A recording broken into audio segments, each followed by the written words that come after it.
आज हम पढ़ेंगे मध्यकालीन भारतीय इतिहास की छोटी एवं प्रमुख युद्ध।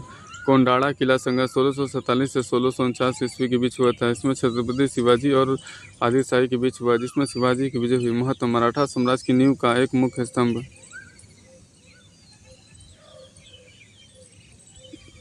प्रतापगढ़ की लड़ाई 1659 ईस्वी में हुआ था। शिवाजी महाराज और अफजल खान बीजापुर सुल्तान का सेनापति के बीच हुआ, जिसमें शिवाजी का निर्णायक विजय हुई। महत्व: मराठा शक्ति का विस्तार। रायगढ़ और तोरड़ा किले पर संघर्ष शिवाजी और बनाम मुगल या बीजापुर की सेनाएं के बीच हुआ, जिसमें मराठों का किले पर कब्जा हुआ। महत्व: रणनीतिक दृष्टि से महत्वपूर्ण किले, सामरिक लाभ। कोंडाड़ा सिंहगढ़ किला युद्ध 1670 ईस्वी में हुआ था। शिवाजी की सेना तांजी मालसूरे के नेतृत्व में मुगलों से हुआ था, जिसमें सिंहगढ़ की पुनः प्राप्ति मराठा गौरव का प्रतीक।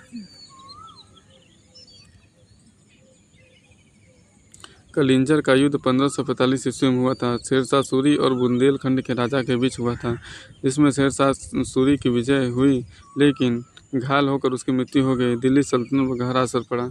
चौसा का युद्ध 1539 ईस्वी में हुआ। शेरशाह सूरी और मुगल सम्राट हुमायूं के बीच हुआ था, जिससे शेरशाह की विजय हुई। हुमायूं का पलायन, मुगलों का अस्थायी पतन। गोंडवाना संघर्ष 1564 ईस्वी में हुआ था। रानी दुर्गावती और अकबर की सेना के बीच हुआ था, जिसमें अकबर की सेना का विजय हुआ। वीरता का प्रतीक, महिला नेतृत्व का उदाहरण। मुगलों की बुंदेलखंड में पकड़ मजबूत थी।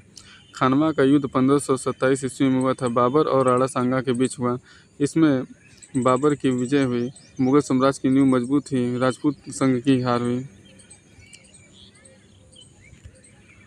कन्हान की लड़ाई 1568 में हुई। अकबर बनाम उड़ीसा के अफगान के शासक के बीच हुई। इसमें पूर्वी भारत मुगल नियंत्रण की शुरुआत हुई। थालीकोट रक्षकतागढ़ी का युद्ध 1565 ईस्वी में हुआ। विजयनगर साम्राज्य और दक्कन सल्तनत के बीच हुई, जिसमें विजयनगर साम्राज्य का पतन हुआ। घाघरा का युद्ध 1529 ईस्वी में हुआ था। बाबर और अफगान और बंगाल की सेनाओं के बीच हुआ, इसमें बाबर की विजय हुई। चंपारण का युद्ध 1572 ईस्वी में हुआ था। अकबर की बिहार के अफगानों पर विजय हुई। धूबरी का युद्ध 1663 ईस्वी में हुआ था। इसमें मुगल अहोम के साथ हुआ। अहोम राजा जयध्वज सिंह ने संधि की।